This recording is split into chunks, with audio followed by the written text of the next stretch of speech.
I'm Brett. And I'm Alice. And we are the Prosecutors.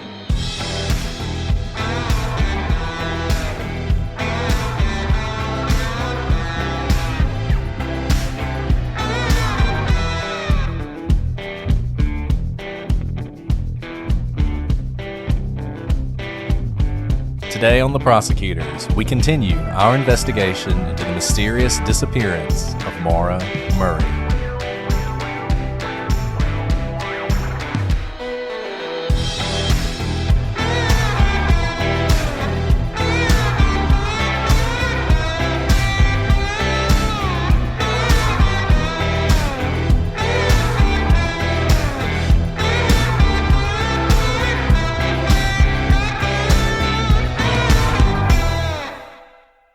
Hello, everybody, and welcome to another episode of The Prosecutors. Thank you all for joining us wherever you are. Today, we're going to continue our investigation into the disappearance of Maura Murray. This is day 3. I have a feeling we'll be going into day 4, but we'll see how it goes. I'm Brett, and I'm joined today, as always, by my co-host, Alice. Hey, everybody. Welcome back. Hello, Alice. It's good to be back with you again. Alice and I haven't recorded much lately. We've been so busy with work. We spent one entire day on the phone interviewing witnesses, which was one of the worst experiences. I don't know. Alice did more talking than I did, so she probably can speak to that. It was not a pleasant experience. If you think it's hard, I kind of felt like I was a telemarketer and trying to convince people not to hang up on me. Yeah, the best part is trying to convince people that you're not running a scam. I mean, I get these calls all the time where it's like, I'm an IRS investigator, and unless you give us your bank account, we're going to come arrest you or whatever. Oh, yeah. So I appreciated people's skepticism. But we are still recording from our separate locations. I went out today for lunch to pick up lunch, and it seemed like there were a lot of people out there, so I don't know how much longer this is going to last. Maybe officially it might last longer, but it seems like people are starting to make their way back out into the world. So who knows, Alice? Maybe we'll be together soon. Perhaps. But, as things open up, I think things will get busier too. So it's kind of been nice being in our, isolation pods. It's true. It's true. And, I don't think it sounds that bad. We'll see what the audience thinks. But in any event, as I said earlier, this is day 3 of our investigation. In the first couple days, we talked a little bit about the background of the accident, which we're going to get into fully today. We talked about Maura's history, talked about her time at West Point and her time at Amherst. And then we talked about the run-up to the day she disappeared and some of the things that happened to her that day. And today we're really getting into the nitty-gritty. We're going to talk about this accident and trying to, I don't know that we even have to explain to you why it's so strange. I think you'll just see it from the facts. So let's get started. So as we said earlier, at this point, Maura has stopped at an ATM. She's got $280 out of it, which is basically all her money. She spends some of that money on various alcohols, including a box of wine. At this point, she heads north, apparently to the White Mountains. At around 7:25 on the evening of February 9th, 2004, Maura she's on one of these winding back roads, one of these mountain roads, Route 112, and she comes around a sharp curve on that road. It's now called the Wild Amunasuk Road. I thought that was a pretty good shot. Yeah, Maybe Amanasuk? Amanasuk is probably much closer. Mine sounds like it's Egyptian, which I don't think is right. Amunasuk. How about we just say Route 112? This is why they give roads numbers, especially in a place like Massachusetts, which has a lot of terrific names. That's fair. I thought we did a pretty good stab at it. I did. It was a good stab. She's just outside of Haverhill, not Haverhill. Haverhill. I do know how to pronounce that. And she's driving her car. She goes around this curve. It's a pretty sharp curve, and she runs off the road into a snowbank. she's going fast enough that when she hits the snowbank or when she hits a tree, it's a little unclear. Some people think she hits some bushes. Whatever she hits, the accident actually deploys the airbags, and the car spins around so that it's now facing westward in the eastbound lane. So basically, it's facing the way that she was coming from. I got to tell you, I don't know exactly how fast you have to be going in a Saturn to deploy the airbags when you get into a wreck. One time I was in my last car, which was a Ford Explorer, and we were driving down the interstate. We were actually coming back from Massachusetts, and it had snowed the night before, but it was a beautiful, clear day. Everything seemed fine. We're going down the interstate at like interstate speeds, and we hit some ice. And so we start just sliding all over the interstate. And we're going left like we're going to go into the median, and then back like we're going to go off the side. And we do this for what seemed like an eternity. And finally, we actually go off the side of the road, down, and hit a snowbank, and then hit a barbed wire fence. And the barbed wire fence like catches us and stops us. And going that fast off that hill did not deploy the airbags. So I got to think Maura was going pretty fast. I don't know if you've had any experience, Alice, with airbags or not. Well, I've actually been hit by an 18-wheeler, and I remember spinning across the median. So it was like a pretty bad wreck. Wow. And my airbags did not deploy. So, and I don't think my airbags were faulty. Yeah, I don't know. I mean, some people speculate that Maura couldn't have been going that fast because of the roads and the conditions. And ordinarily I would agree. But the fact that the airbags did deploy says something to me. Now, some people speculate that she was involved in a wreck earlier and maybe the airbags deployed then. You can drive a car. A lot of people think you can't drive a car after the airbags deploy. You actually can. You know, some people speculate that maybe they deployed when she hit Patrick Vassy the night, the night where she had the catatonic event. But in any event, at some point the airbags deploy and she comes to a stop. Now, where she has this wreck, number one, I want you to visualize these roads. I've driven on these roads. If you've been up in New Hampshire, it's dark. There are not many street lights. This night in particular, there was no moon, so there's not even moonlight.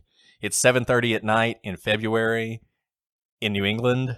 It's dark. I mean, it gets dark in New England around 4:30. It's already getting dark. So by this point, it would have been pretty dark. But people hear the accident, and there are people who live around where this accident occurred. So it's a pretty rural area, but there's a couple houses just in this area. In fact, there's a barn, there's like a store, it's called like the Big Red Barn or something like that, that's just down from where this accident happened. And the folks who own that barn live near the barn, so they could see the accident. There was another group of people who could see the accident. In any event, this accident happens around 7:25. At 7:27, a woman who actually lives across the street from where the accident happened, a Faith Westman, she calls the police. She calls 911. And she says, hey, there's been an accident. You need to send somebody. There's some other things she may have said, which we'll get into a little bit later. But in any event, she's called this in. So 7:25, this accident happens. 7:27, Faith Westman calls in the accident. 1 minute later, an officer named Cecil Smith is deployed to the scene, and he's coming from the west. So a couple minutes after Faith Westman makes this call, a local school bus driver actually drives up in his school bus. He lives right near where the accident happened, and in order to get to his home, he has to pass it. So he drives up in his school bus. His name is Butch Atwood. He stops, he leans out, he asks Maura if she needs him to call the police. And the way he describes this is, I think at this point, her car is flipped around, so she's out of her car, out of the driver's side of her car, and she's sort of talking to him across the car and into his school bus. And so she asks him if she needed him to call the police. Now, she tells him no, it's fine. She's already called AAA, and they're on their way. Now, the interesting thing about this is Butch immediately knows that she's lying. And he knows that because there's no cell service in the area.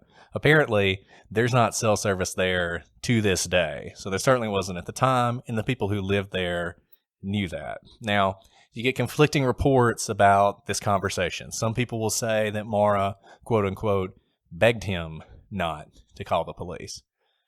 I think the more likely sort of spin to put on it is it's oh, don't worry about it. I'm okay. I've already called AAA. They're on their way. So more try and put him at ease. And maybe Butch recognizes that it's pitch black outside. He's a guy and she's a young woman, and he may not have wanted to scare her. He is driving a school bus, so maybe it's not that intimidating. But I could imagine, being in his shoes and not wanting to kind of push it and be accused of, scaring a young woman later on or something like that. So maybe he was just backing off. I think Butch even says later on that he's not surprised that Maura didn't necessarily trust him immediately. I mean, he was kind of a big guy. Like you said, it's the middle of nowhere. It's dark. Butch Atwood driving the school bus is probably not a serial killer, but you never know, right? But you never know.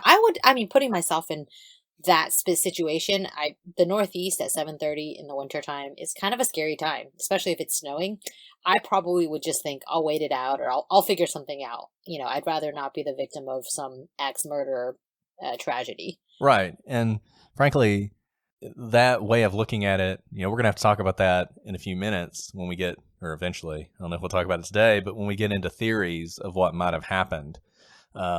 What would a young woman in this area do if approached by random people in a car?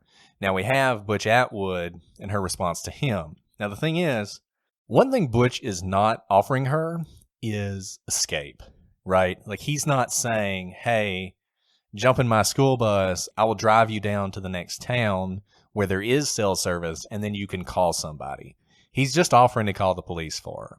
So, depending on Maura's state and whether or not she wants the police to come, the fact that she turns down Butch Atwood doesn't necessarily mean that she would turn down the next car that came down the road. In any event, she does turn him down, and he leaves. He parks his bus, and he decides he's going to call 911 because he knows she doesn't actually have AAA. He assumes she's probably just scared and she needs help. So Butch Atwood also puts in a call to 911. So over the course of the next few minutes, you have what I think, James Renner describes, and I think this is such an evocative way to describe it, as a sort of lighthouse, where there are 3 lighthouses. There's the Atwood lighthouse, there's the Westman lighthouse, there's another family who also lives nearby who has also noticed that this accident's happening, and their lighthouse. And every now and then, over the next few minutes, they're doing what anybody would do. You've just had an accident. It's outside. The flashers are on. You're waiting for the police to arrive. Every now and then, you're looking out there. And when they look out there, they're sort of shining their light on the accident. Westman, in particular, I think she actually calls 911 again just to make sure somebody's coming. One thing she says, which has become very controversial and much discussed, is she tells the 911 operator that she can see a man sitting in the passenger side smoking a cigarette. Subsequently, she changed that to say she didn't know if it was a man and it could have been a cell phone light. So the most innocuous explanation of this is she sees Maura with her cell phone trying to call somebody. But obviously, the fact that she said she saw a man smoking a cigarette has sparked a lot of people's imaginations over the years. The other thing that she says is at some point she sees Maura around her trunk. She calls it a flurry of activity. So we can assume that Maura has gone to the trunk, she's opened it up, and she's doing something back there. Yeah, you just noted about the passenger side seat being, at first seeming like she saw someone and then not. But again, we have to remember it's pretty pitch black. And when you said that they're like a lighthouse shining light on it, that's not literal. There's probably very little ambient light because of the rural nature of where this road is. So I do wonder, how much her observations can be trusted. And another interesting thing is because the car has spun around, she may even be thinking of the seat farthest away from her as being the passenger seat, when in fact it's really the driver's seat because of the way the car spun around. But I think you're right. I think picking apart exactly what people said and what people thought in that moment just isn't very helpful. There's no other evidence that there was someone else there. There's no other evidence that there was someone else in the car. Butch Atwood, who saw Maura up close, didn't see anyone else in the car. And, a lot of conspiracy theories come out of this. And it's actually pretty common when you have conspiracy theories and you look at the way conspiracy theories develop, people focus intensely on the things that are said that don't make sense. So you see this in 9/11 conspiracies, for instance. So, you got the most chaotic event in history, since Pearl Harbor. And you've got firefighters who are talking to each other over the end of the phones and over their walkie-talkies and trying to direct people to all these various buildings that are on fire. And people will say things like, he said they were sending them to building 8 and there were no firefighters in building 8. And that's proof that this was all a conspiracy. And in reality, it's just the chaos of the situation. And I think you have a similar thing here. Faith Westman's doing the best she can. She has no idea what's going on down there. She thinks she sees a cigarette. She realizes later on it's not one. Atwood is up on his porch. He's trying to see what's going on. He can't really see Maura's car from his position. Now, we have a contradiction here. He says that several cars passed during this time, and Faith Westman says she doesn't remember any cars passing by. So, once again, you have that lighthouse effect. Who knows? If Butch Atwood says cars passed, cars probably passed. And I'm trying to think, when I've definitely noticed things if I'm getting home and getting dinner ready or eating dinner or, puttering around the house after a long day of work, I can't really remember what I see. I may keep looking out the window. I'm just saying, like, this is probably, at the time of day, everyone is probably busy. It's dinner time, end of the day sort of thing. And it's a thing you're not going to realize is important in the moment, right? I mean, you got a minor fender bender out here in front of your house. You don't think you're witnessing history. So you're not necessarily paying attention to whether or not a car is going by. And if somebody asks you later on, hey, did you see any cars go by? You may think, well, I was looking out there for a good long time. Surely something passed by, right? And then you say that, and maybe you saw something, maybe you didn't. And the same thing with Faith Westman. When she's asked later on, did you see any cars? She doesn't remember seeing any cars, but a car could have driven by and she didn't even notice it. And we see this from witnesses all the time when they don't remember something, especially when we're asking them a question that we kind of know the answer to. And the answer should be, they would not know. They try to make an answer. So they may think, well, most nights cars come by. It's not like we live in the middle of nowhere. At least a couple cars pass by each night. I don't remember specifically that night, but I would say most nights cars pass by. So yeah, sure, cars pass by that night.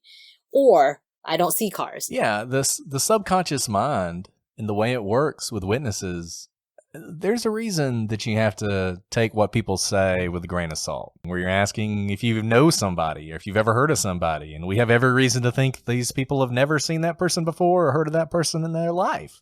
And they say things like, oh, that sounds familiar. I may have heard of him, but I've never met him. Right? And that's a very rational thing to do when you're asked if you've met somebody. You assume, well, I probably did, but I don't remember it. But, you're trying to be helpful. And that's another thing. All these people are, innocent as the day is long. They didn't do anything wrong. They want to be helpful. They want to help the police find this girl. They're going to rack their brains and do the best they can, and it's not always going to be accurate. Okay, so remember, I just want to emphasize this point. It's 7:25. 7:25. Maura runs into a snowbank. 7:27. 911 call. 1 minute later, Cecil Smith heads that way. 2 minutes later, Butch Atwood arrives, has a very short conversation with Maura, and leaves. At around 7:35, 10 minutes after the wreck happened, Cecil Smith, the officer who has been deployed, arrives on the scene, and Maura is nowhere to be seen. And she's never seen again. 10 minutes after the accident. A handful of minutes where she could have disappeared, and yet somehow it happens. So what we do have left behind is her wrecked car. We know that it's been wrecked and it doesn't start. The windshield's broken just above the driver's side. So it's possible, based on the placement of where it broke, that Maura's head actually hit the windshield. And we now know from the black box, which has been looked at, and I wish we had this report. We don't. Maura's family apparently has this report. If you want to hear an in-depth discussion of it, you have to go to Aaron Larkin's podcast where they talk about it because they actually have a copy of the report. But apparently from the report, the police are fairly certain that Maura was not wearing her seatbelt when this wreck occurred. I didn't know you could know that from a black box. Yeah, I guess it's one of those, now if you don't do your seatbelt, it dings at you. So I guess it's also making a record in your, computer, your car's little computer. Man, Big Brother is everywhere. Exactly. Everywhere. Well, I didn't even know that part, man. And this was a 96, 97 Yeah. Saturn. Who knows what they know about you now? No kidding. Okay, well, good to know. I learned something new today. So apparently, her car knew that she wasn't wearing a seatbelt. But we know that the wreck was so bad that her airbags actually deployed. And we say it's so bad because, as Brett and I were just talking about, we've both been in accidents, pretty bad accidents, in fact, where our airbags did not deploy. So, of course, we don't know if the airbags deployed at that particular accident or at a previous time. But when Smith found the car, the airbag was already deployed. And one other thing about that, the windshield, some people who've looked at this who are car wreck experts say that the way the windshield was broken is not indicative of Maura's head having struck the windshield, but that in fact, and I didn't know this, when airbags deploy in those kind of vehicles, it often shatters the windshield in exactly that kind of pattern. So there are wreck experts who say that is actually because of the airbags deploying. And kind of with that, though, I've always heard that airbags can cause sometimes more damage to you than the accident otherwise would. So even if her head didn't hit the windshield, it's very possible that she had hit her head or had some other kind of injury from the airbag deploying. Alice, when you had your wreck, if you don't mind talking about it, were you injured in it? I shockingly wasn't. So this was one of the summers, I think right before my last year of law school. I was actually driving from Georgia to Alabama, and right as I crossed the state line, so it's a relatively rural part, like mostly it's a 2-lane highway, and you have 18-wheelers transporting goods, like I saw a lot of Walmart boxcars basically, and an 18-wheeler pulled out of a rest stop, and it's a short merge onto the 2-lane highway, so there's not really anywhere to go.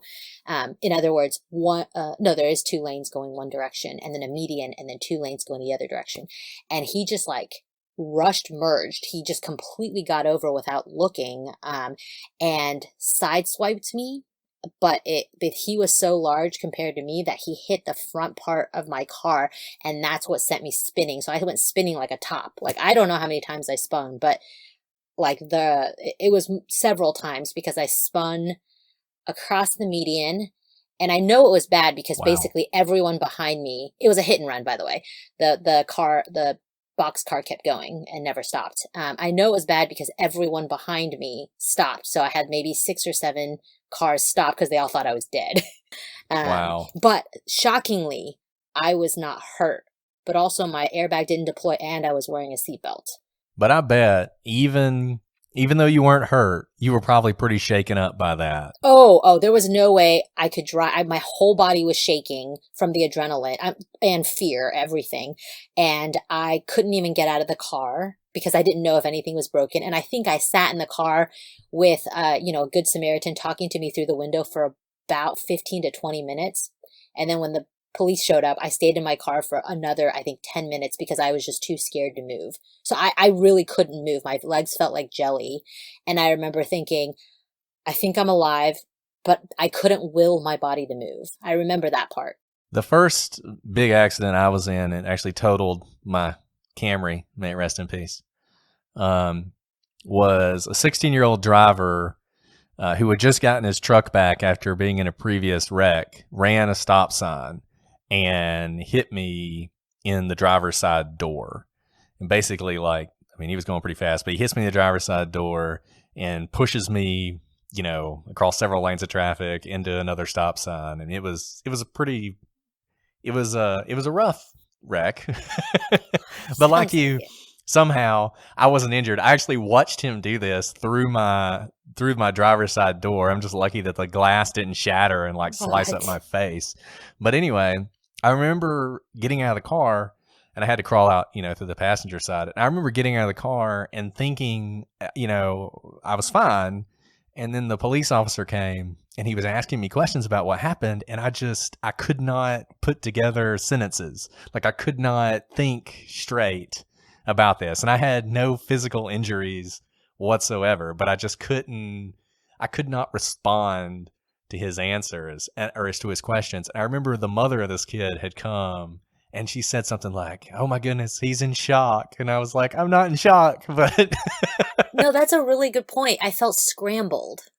Right. Yeah, that's a good way to put it, scrambled. And so one of the things that's always been remarkable to me about this entire incident is that Maura, in this very short period of time, I mean, she may have been scrambled and not thinking clearly, and I think that is obviously the case.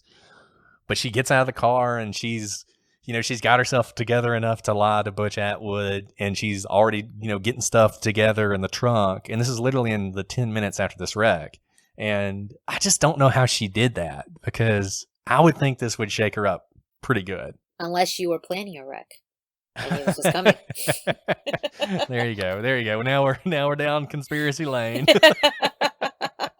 I thought you set that up for me to set Spike. Oh man, people are gonna hate us. Okay, before we go down that rabbit hole, so all that to say was, her airbags were deployed. Now this is kind of strange though. There was a rag that came from Maura's trunk that was stuffed into the tailpipe of Maura's car.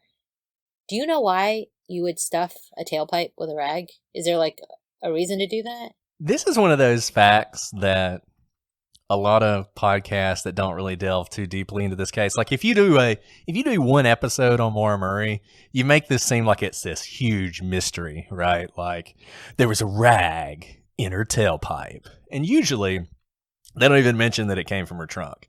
But we do have some idea about why she did this, and she did it, is the first thing. Some people have speculated that, she stopped to get gas. We know that her gas tank was pretty full, maybe almost completely full, frankly, like 7/8 full. Now in a Saturn, you get pretty good gas mileage. So she could have gone a ways on that much gas, but nonetheless, it was pretty full. So she had stopped relatively recently. So some people will speculate, oh, somebody stuffed the rag in her tailpipe to make her car stop, so they could kidnap her. And so probably she didn't really lose control. They just stopped the car and then they got her. The problem is, number one, the rag did come from her own trunk. Number two, her father has said that her car was so bad that it essentially, it was one of those cars that smokes really bad. Every now and then you get behind one of these cars where smoke is just pouring out of the tailpipe.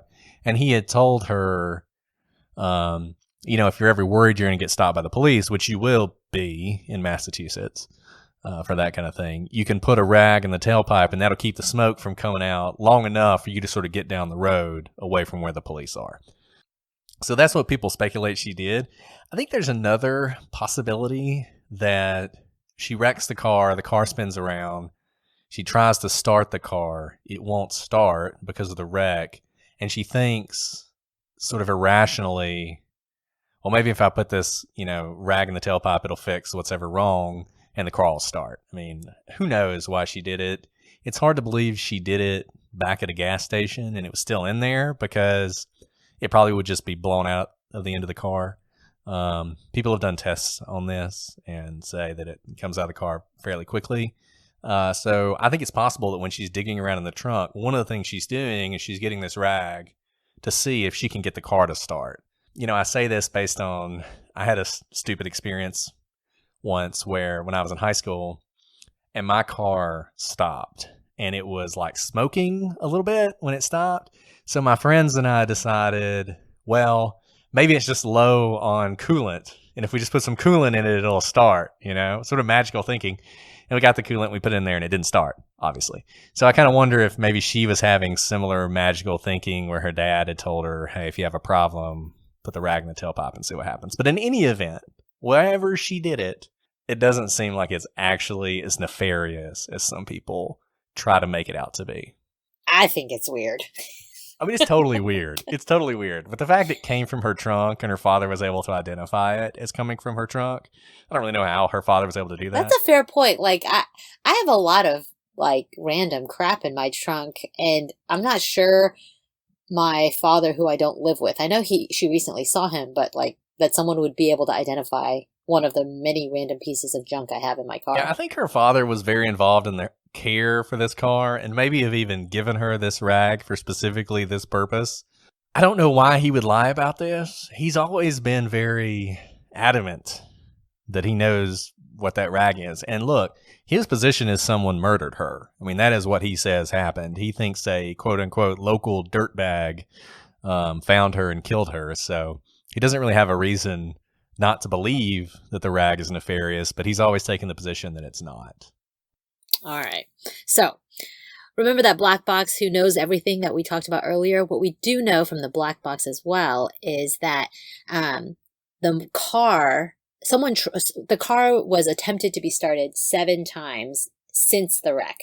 Now, that's not to say that Maura necessarily tried to start the car 7 times, because we know later on, I think investigators were trying to see if the car would start. So others may have started the car since the wreck, but we know that there were 7 instances in which the car, someone tried to start the car, and it, of course, did not start. And this is another reason I wish we could see that black box report. And if somebody's got it, send it our way. I could not find it online, and I looked pretty hard. If she did try and start her car again, I actually think that's significant. Just because, why would you do that? I mean, you've been in a wreck bad enough to shatter your windshield and deploy your airbags. I would think you just wait for help. So if she didn't just wait for help, if she tried to start her car, that means she's trying to drive away from this accident. And it's hard for me to think of a reason that she would do that doesn't speak to her state of mind that night. So remember, she had all that alcohol that she got before she took off. So Sergeant Smith did find a box of Franzia wine behind the driver's seat of the vehicle and a red liquid on the driver's side door and the ceiling of the car. That red liquid may have been the Franzia box of wine, probably was. And what we know from Maura's high school friend, Liz Druniak. I think it's Druniak. Help me out here. Just leaving me out to dry here. I think it's Liz Druniak. Druniak. That sounds much better. So, we never said that we were like, pronunciation kings and queens here. No, and I think we've proved that over the course of these 2 I think episodes. we have proved that in a very short amount of time. So we know from her friend Liz that Maura is not a heavy drinker, but she did like to buy wine by the box, which kind of seems to contradict each other. Yeah, I think Liz might be being a little kind to Maura here, but I mean, people buy wine by the box, and doesn't mean they're alcoholics or whatever. But I do think the next little bit that we learn does say something about Maura. Right. So the Franzia box of wine was damaged, maybe from the accident. I guess that is possible since it was in the car. But there were reddish spots resembling wine were also found on the road, which according to investigator John Healy, and later on, Sergeant Smith discovered a Coke bottle that contained what he said, quote, a red liquid with a strong alcoholic odor. So in other words, he thinks he found a Coke bottle with the Franzia wine in it. Like if you're not, I don't know your experience, but I would say in college, people often put alcohol into soda bottles to disguise that they were drinking alcohol so that they could All drink the more. time. Um, All the right. time. Or if you wanted to drink when you're driving, that's another way to do it. Because if you're pulled over, it looks like a bottle of Coke instead of a bottle of Franzia. So that definitely cuts against her not being a drinker, because that's certainly risky behavior. Let's just talk about this for a second, because this is one of those things that has become controversial stupidly, in my view.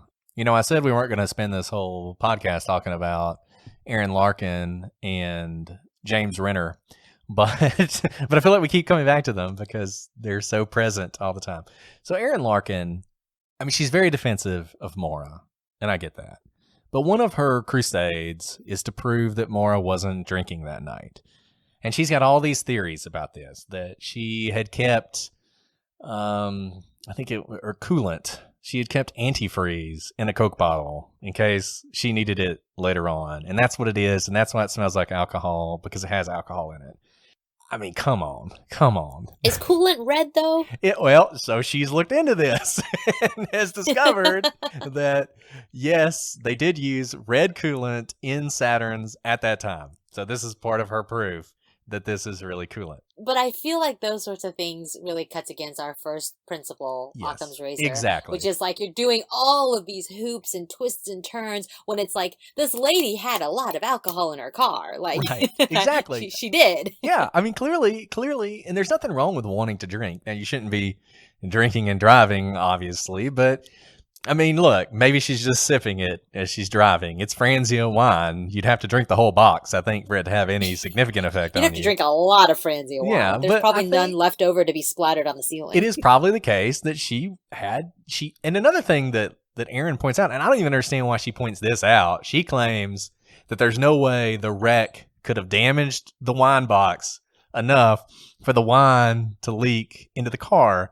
She's probably right about that. It probably was damaged but not burst. The wine came from the Coke bottle. She had the Coke bottle. It was open. She got in a wreck. She was drinking it. And it went everywhere. I mean, it's not hard to figure this out. And frankly, this speaks a lot to why Maura probably didn't want Butch Atwood to call the police. Because even if she's not drunk, the fact that she's been drinking, the police officer is going to know that. And it's going to get her into more trouble. And here's the thing. If alcohol is on the passenger's or the driver's side, ceiling and door, it's probably on Maura. Right.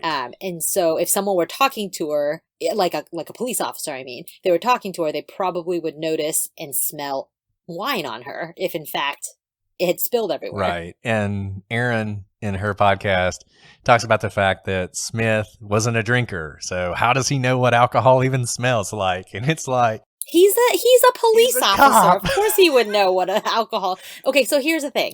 I too, I was kind of a goody two shoes. I didn't drink before I was 21, even though I went to a college that was very much a party school. So I had never tasted alcohol before 21. But let me tell you, I knew very well what alcohol smelled like. right. It's not like it's a subtle scent. And No. It's not like, your local cop in a place like Haverhill, New Hampshire. It's not like he's investigating a lot of murders. He's dealing with a lot of drunken disorderly and drunk drivers and drunken public and DUIs. He knows what alcohol smells like. And if he says that he smelled alcohol, he smelled alcohol. So we don't actually know the state. And the one person who did talk to Maura, Atwood, said that he did not think Maura was intoxicated when he spoke to her. Now, who knows? Because again, I'm not usually thinking with every person I speak to, are you intoxicated? Are you intoxicated? Are you intoxicated?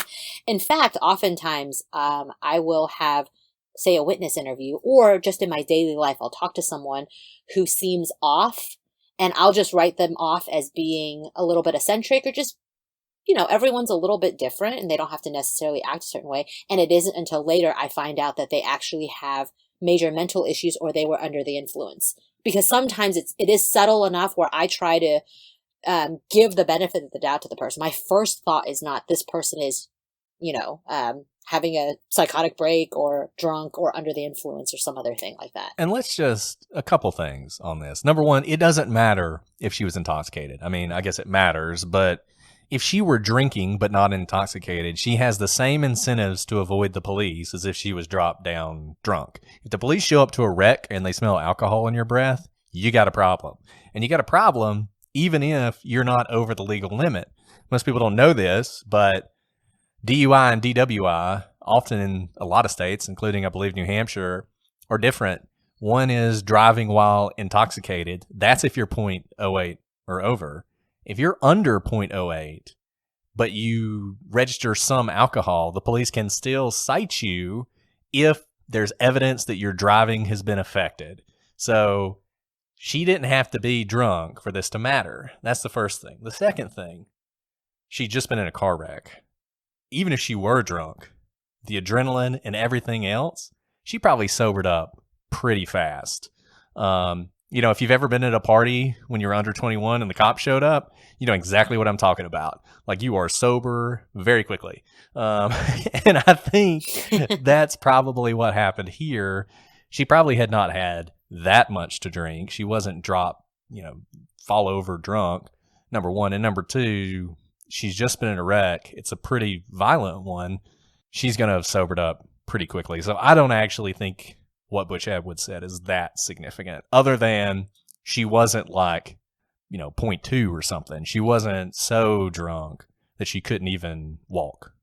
Right. So investigators found other things in her car as well, besides this Franzia. They also found her textbooks. Remember, she's a nursing student. The accident forms, presumably the ones that her dad asked her to pick up after he had wrecked his car previously. And then directions to locations in New Hampshire and Vermont. Remember, she had called both places. And back in this time, I remember in college, I still printed out MapQuest, directions. So I think that's exactly what these are. Yeah, that's certainly what I did. And then there was also a copy of the book Not Without Peril, which I have not read before. So a couple things. Not Without Peril is actually one of Maura's favorite books. It's a book about the White Mountains, and it includes people getting into trouble in the White Mountains and sort of like how they got out of that trouble. I don't think it's that significant, though people sort of point to the irony of her going to the White Mountains and getting into trouble in the White Mountains and having this book. Going back to the textbooks, this goes back to what we were talking about a couple times ago about this phone call and the scrubs and the homework. I looked into that a little bit more, by the way, and she definitely returned some nursing scrubs. There's no question about that. Whether that call was about that or was about homework assignments is not entirely clear.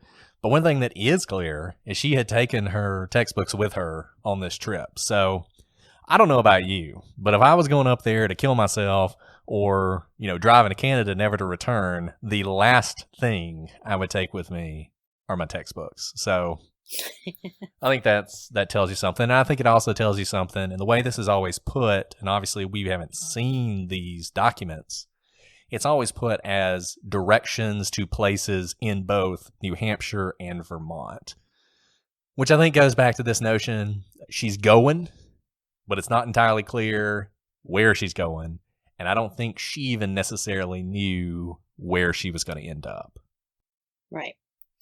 And, like you said, she also took things of significance to her because she also had brought with her, but it was left in the car, one of her favorite stuffed animals that she had named Joseph the monkey. This is kind of something that she took with her every time she took a trip. Joseph the monkey was a present from her boyfriend, Billy. Joseph was Billy's middle name, so she named the monkey after him. And I guess she had a thing for monkeys because she also had another monkey stuffed animal that she had named Harry, but that one was left at the dorm. Read what you want into that, except that I think Joseph always went with her on trips, so it makes sense for him to go on this trip. But I guess it's a little strange if she were trying to run away because he is left in the car. So she thought enough to bring him into the car, but if she were going to be running off by foot, she did not take Joseph. Yeah, we'll talk about this more, I guess, but I think it's indicative of her intention to return to that car at some point. Yeah. If not for the Franzia, then for Joseph. Exactly. Well, but even though she had to leave the Franzia behind, she did not leave without something to get her through the night. So, right. So, there's only the Franzia, but in fact, there's a receipt from the liquor store that shows she also bought Bailey's, Kahlua, vodka, as well as the wine that day. So she took with her the Bailey's, Kahlua, and vodka, but not the Franzia box of wine. And her backpack was also missing, as were her cell phone, her driver's license, and credit cards. So she took, basically, I would say, the things that I always take when I go anywhere: my cell phone, my wallet, and in this case, her hard liquor. Right. Yeah. Yeah. I mean, basically, at some point, it seems like she grabbed her backpack, she threw, everything you need to make a Black Russian into the backpack, along with, the things she really needs, and heads out somewhere. Here's my one thought about the Franzia, though. I bet it sounds like she probably would have taken the Franzia if she could have, but I don't know if you've seen a box of Franzia. It's bulky because it's a cardboard box. It doesn't fit into a backpack very well, especially if you have other things in it. Whereas your Bailey's, your Kahlua, your vodka, they're bottles, so they can kind of clink next to each other. So my thought is it's not something special about the wine, except for the fact that it's kind of too bulky to fit with the rest of the things that she has in her backpack. And, like we were saying, if it may not be that she plans on drinking all this alcohol, but if you just had an accident and if you were drinking, or at least you have alcohol in the car and you're scared about getting in trouble, you'd probably want to remove the alcohol, or as much of it as you could. Yeah, that's a possibility. So as not to get in trouble. That's a definite possibility. Obviously, Sergeant Smith arrives, does not see Maura, but does find the car, and they can't find her anywhere. So the police actually drive around the area for a while, but they see no trace of Maura. They even use search dogs who were able to follow her scent to about 100 yards from where the crash occurred. And 100 yards is not very far, by the way, before they lost the scent. That's it. I mean, she literally disappeared, her scent and everything else, within 100 yards of the crash. And as you can imagine, this caught a lot of attention. So there was searching going on for weeks, months, and now years for her all around that area. And there has been absolutely no trace of Maura since that night. Yeah, it's insane to think about that someone could just disappear off the face of the earth in such a short period of time. People argue about the timeline. We'll talk about the timeline in a second, but I don't care what your timeline is. Somehow, that night, Maura Murray vanished into the ether without leaving any trace, and no one has found any trace of her since. Potentially not as rare as you think. It's actually kind of shocking how many people vanish without a trace in this country every year. But to do it like this quickly, in a place like Haverhill, New Hampshire, of all places, is remarkable. And, just to return to the timeline, like we said earlier, 7:25, wreck, 7:35, Cecil Smith arrives. Now, even if nothing happened in between those, that's 10 minutes. 10 minutes in which Maura Murray manages to vanish off the face of the world. But we know that Butch Atwood saw her around 7:30. And Butch Atwood says this was a pretty short conversation. But, assume it lasted a minute. Assume 7:31 he drives off. That's only 4 minutes. In 4 minutes, Maura managed to vanish, and no one has seen her since. One thing people like to point to who disagree with this timeline, and we might as well just go ahead and talk about this now. So there is this conspiracy theory that the police killed Maura Murray. And the theory is based almost entirely on a woman named, well, I forget her name, but she's always called Witness A. We now know who she is, but for forever she was called Witness A, who reported that she drove by the scene of the accident at around 7:37, 7:38, and saw the police vehicle nose to nose with Maura's car. And she didn't see Maura, and she didn't see the police. And then she drove off, right? Well, the log for Cecil Smith says that he called in the accident scene at 7:46. So, if Witness A is telling the truth, and we have every reason to think she saw a police car there before Cecil Smith arrived.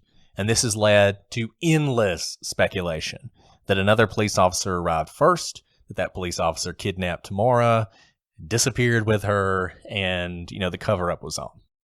I don't know about you, but it's usually kidnappers don't let you load up your good alcohol into your backpack and take your wallet and cell phone. What's amazing about I'm so glad you made that point, and we did not discuss this beforehand because we rarely have it. Point. There's too many theories to talk about. That's why.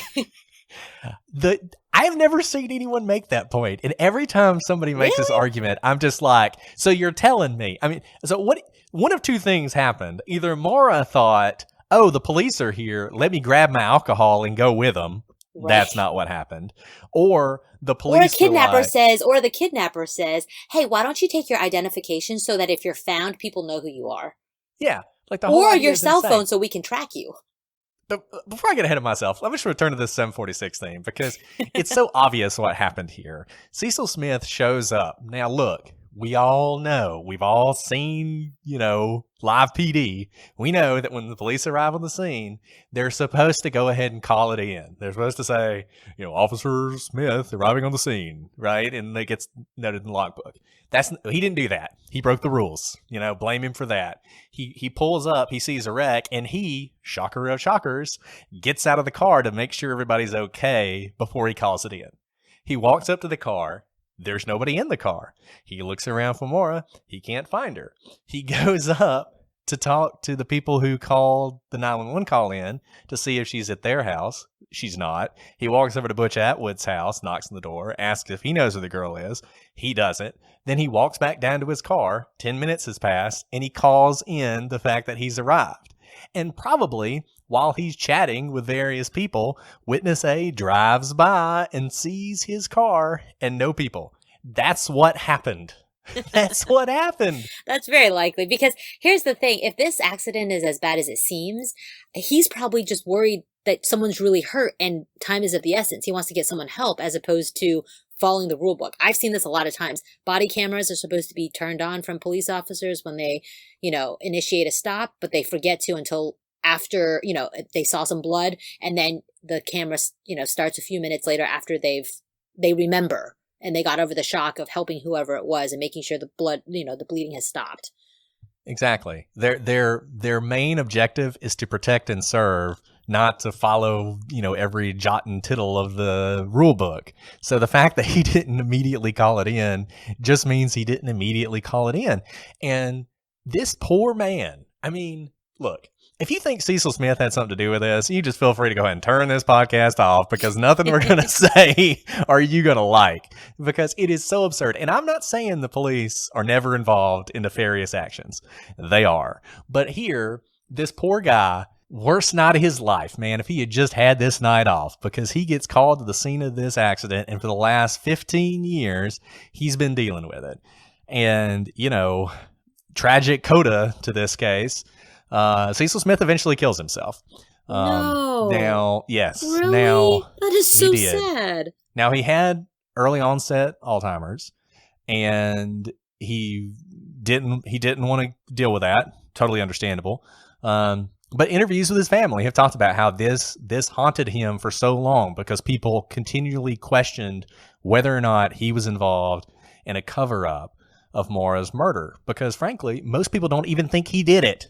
Because he couldn't have done it because he had to work the accident scene. So they've invented this other story where this other officer who was notoriously, he was hardcore when it came to women driving recklessly, and he would always be really tough on women who drove recklessly. So their theory is, Mr. Hard-ass cop decides to drive over and give Maura what for and somehow murders her with nobody knowing, or kidnaps her and murders her later with nobody knowing, and then Cecil Smith covers it up for him because that makes sense. Yeah, because right. A police officer would do something like that with everybody watching. It's, he doesn't know. For all he knows, all these people, the Murats who live in the one house, we haven't talked about them, and the Westmans and the Atwoods, they could all be watching the whole thing. He doesn't know. You have to believe that this police officer decided to kidnap and murder Maura Murray with everybody potentially watching him. It is so utterly absurd that I can't believe so many people have poured so much time and energy into it. Hey, Brett, how do you really feel about that? Yeah. I mean, just because Cecil Smith didn't call it in as soon as he arrived. No, it drives me crazy. It really does. And the collateral consequences with Cecil Smith and what he went through. That's so sad. It's just another testament to this is real, guys. This is not like a Sherlock Holmes story that we all debate online about who really did it or whatever. I mean, these are real people's lives. And you got to remember that when you're accusing them of murder or covering up murder. So anyway. Well said, Brett. No, well said. But I think that this is why we laid out those principles in our first episode, right? Is generally cops can be trusted. And I feel like there are so many theories that just jump to it must be bad police. And if there's evidence of that, absolutely, go wild. But when there is no evidence of that, just because you don't have an answer, it doesn't mean the cops did it. And before we wrap this up for today, because we'll definitely need another episode just to go through our theories and a few of the other unusual things in this case, because I don't want to shortchange theories. I did just briefly want to run through some of the things that were in Maura's car, because I do think some of it kind of goes to the theories that various people have proposed. And you can find this online. Exactly what you had in your car. It's actually kind of interesting because it reminds you of all the junk that you've got in your car. I mean, one of the things that she had in her car was an ESPN Zone card. I don't even remember the last time I went to the ESPN Zone. I don't think she has a Blockbuster card. That'd probably worth something. She had a notebook for one of her classes, UMass Complete Health History Questionnaire. You mentioned earlier she had those accident forms. This once again. If Maura is running away to Canada, James Renner, let's just go ahead and throw his theory out here so we can talk about this. James Renner's theory is that Maura was pregnant, that she thought Billy Roush was abusive and controlling, and for some reason she also thought her father was abusive and controlling, and she's decided to run away and start a new life in Canada for her child, where her child could grow up away from these abusive men. It's wish casting. And all she decided to take was all her alcohol. Exactly. It's wish casting on the part of James Renner. He wants it to be true. He wants Maura to be alive somewhere with her child, living in peace. I get that. There's no way that's actually what happened. If I were running away to start a new life for my unborn child, I'd probably take Joseph the monkey and not bottles of alcohol. Right. And I probably wouldn't spend the $240 I have to start this new life. I wouldn't spend any of that on Franzia wine. I would just, take it all. Anyway, but if you think she was doing that, once again, why does she have her UMass books? Why does she have the accident reports? Another thing people point out is based on when Maura left UMass and when the accident happened, there's about an hour of extra time that's not accounted for. Well, a couple things on that. Number one, have you ever driven anywhere where you just didn't stop? Because I haven't done that. We know she stopped for gas. I bet she stopped for food. And guess what else she did? She stopped at the DMV to pick up some accident forms. So the missing hour is not real. But also, she wouldn't have done that. She would not have picked up accident forms for her father if she's planning on running away from her father. It's nonsensical. It doesn't make any sense.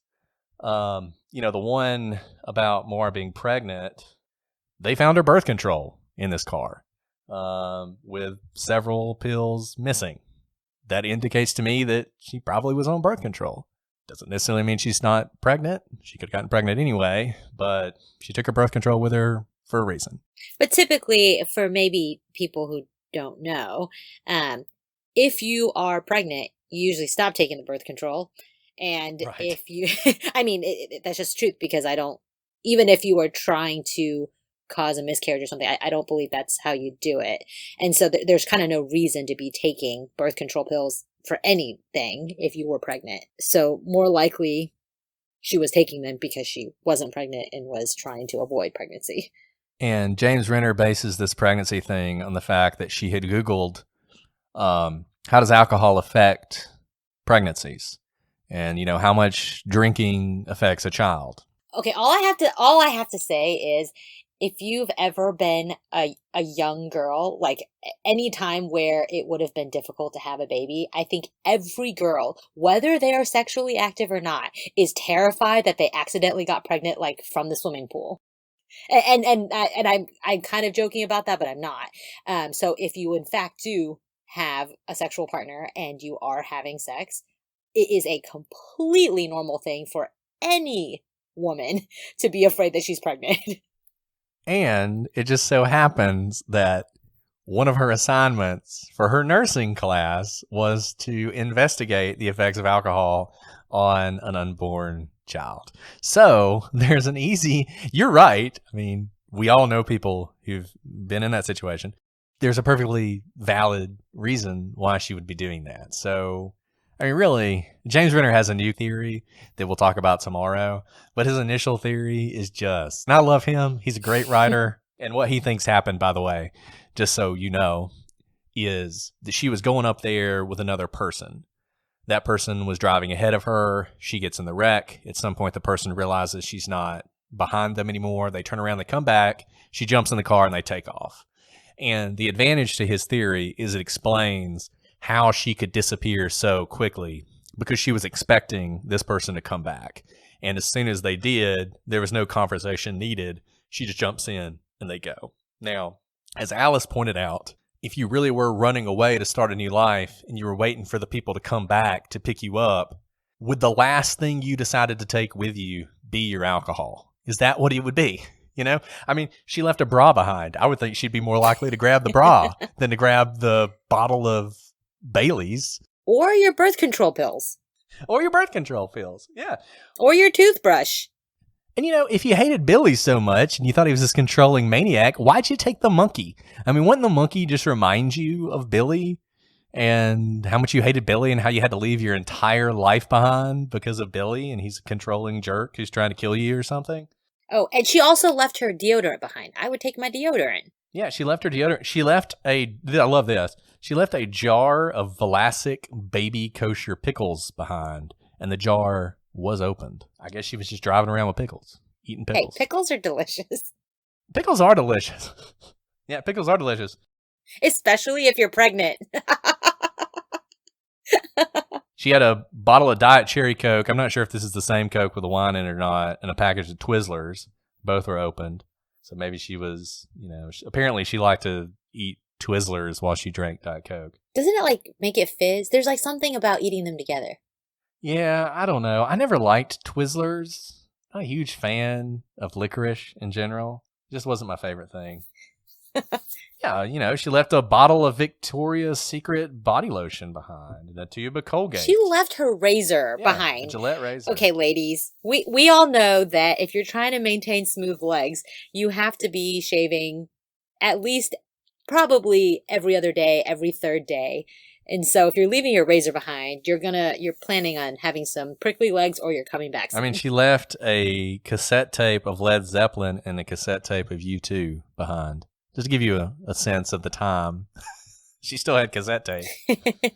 But anyways, I mean, one reason to look at this, I think, and look at the things she left behind is people have this weird view of who Maura Murray was. And it's either, you know, this angelic view. I mean, it seems like so many guys are obsessed with this case. And sometimes I think they're all secretly in love with Maura Murray. And so they've turned her into this angel. And then there's people who think Maura Murray is just the worst person ever, that she's a psychopath and that her disappearance is all related to her psychopathy. If you look at the items that were left behind in her car, you really do get a sense of just how normal this person was, and how she really was just like any other college student who, yes, had made some mistakes, and yes, seems like she was under incredible stress, but wasn't that remarkable, really. She wasn't evil, and she wasn't a saint. She was just a normal person. And I think it's worth remembering that. She used Proactive. Yeah, exactly. Probably for acne. Yeah. Yeah. She also, this one's interesting, a 3x5 card with directions to Burlington with exit 15 marked off of I-89. So I guess she had also written down some directions to Burlington. But we don't even know, who knows if that was this time. or not. A weird one that some people focus on is an empty cellophane pouch. And a lot of people just go directly to cigarettes with that because cigarettes come, if you've ever bought cigarettes. Or gum. Well, that's the thing. Exactly. Or gum. But if you're in the conspiracy and you think there was a man smoking in the passenger seat, then what you say is, that's the cellophane pouch from his cigarettes. And he left it there. And that's how we know he was really there the whole time. Or you see that she had a package of extra chewing gum. Or you see that she had Maybe a package of extra chewing she in fact had gum. Right. Right. And there's no description beyond just empty cellophane pouch. It tells us literally nothing else about it. So. Well, this has been fun.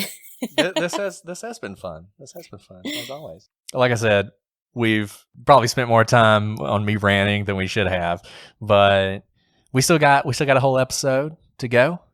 Those of you who hate Maura Murray and hate this case, I promise you, next episode is it. We're going to do that episode and we're going to be done. We'll be moving on to something else. But I've enjoyed this, Alice. Have you had a good time? I've loved it. I learned that a black box watches my seatbelt habits. I did not know that. Yes. If you took nothing else away from today's episode, know that your car is watching you and judging you when you don't wear your seatbelt.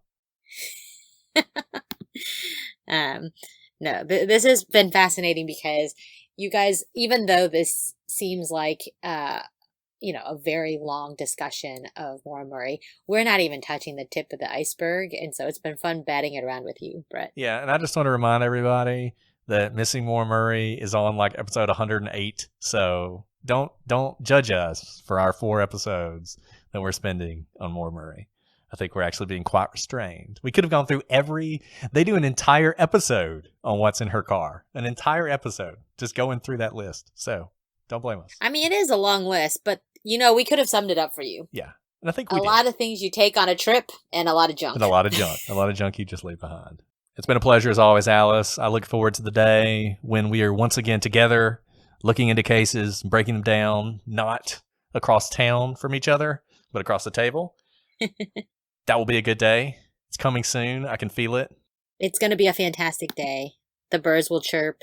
No holes will be in your roof. And hopefully someone's discovered a vaccine. It's going to be amazing. That day when we get to go and go to McDonald's and go inside, it's going to be just incredible. Just sitting down and having my Big Mac instead of having to get it at the drive-thru. I do love their dollar coffee. I know. It's fantastic. But it's just not as good when you can't sit there and just, relax for a minute.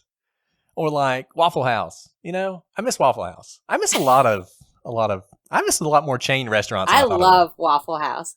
Well, they're fantastic. By the way, for anyone out there who's looking for a fantastic but cost-efficient Valentine's Day, did you know that Waffle House does a fantastic Valentine's dinner? I did not know that.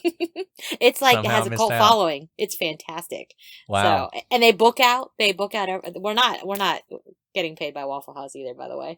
But I just think that's such a good idea. They put little carnations and candlelight, and they book out weeks in advance. So now you've learned 2 things today. Your car is watching you, and Waffle House is the place to be on Valentine's Day. And that's all we have for you today, folks. Exactly. And until next time, I'm Brett. I'm Alice. And we are the Prosecutors.